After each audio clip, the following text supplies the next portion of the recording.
Peyğəmbərin bu qədər yaxın səhabələri, ailə içərisində olan şəxsləri olduğu halda nə üçün məhz mübahilə o idi ki, İmam Sadiq əleyhissalam buyurdu ki, and olsun Allaha, əgər mübahiləyə girsəydilər, yer üzündə bir nəfər olsun belə, onların tərəfdarından kimsə qalmazdı. Hətta bəzi rəvayətlərdə ətrafdakı dağların belə onların başına töküləcəyi haqqında rəvayətlər nəql olunubdur.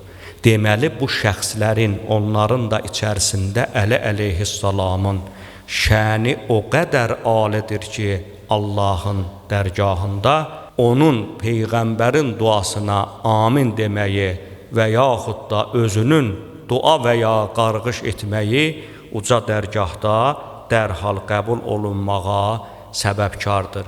Ali İmran surəsində həmən o 61-ci ayədə Əli əleyhissalamın şəninə bir çox mühüm nöqtələr öz əksini tapır. Birincisi qeyd elədik ki, Qur'an onu Peyğəmbərin canı olaraq, özü olaraq adlandırır.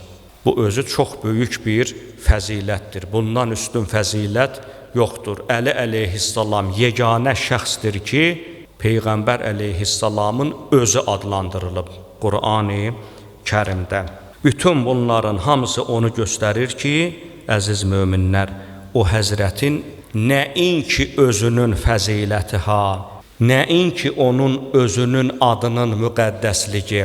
Qur'an-ı Kərimdə bir surə var. Tövsiyə olunur ki, bu surəni həmişə möminlər oxusunlar. Əl-Adiyyat surəsi. İmam Cəfər Sadiq əleyhissalam buyurur ki, hər kəs Əl-Adiyyat surəsini tilavət etsə, oxusa və bunu davamlı hala gətirsə, yəni daim bu surəni oxuya, Allah həmən şəxsi qiyamət günündə Əli əleyhissalamla birlikdə dirildəcək və hədis uzundur, ardınca gətirir ki, İmam Əlini onun himayəçilərindən biri qərar verəcəkdir.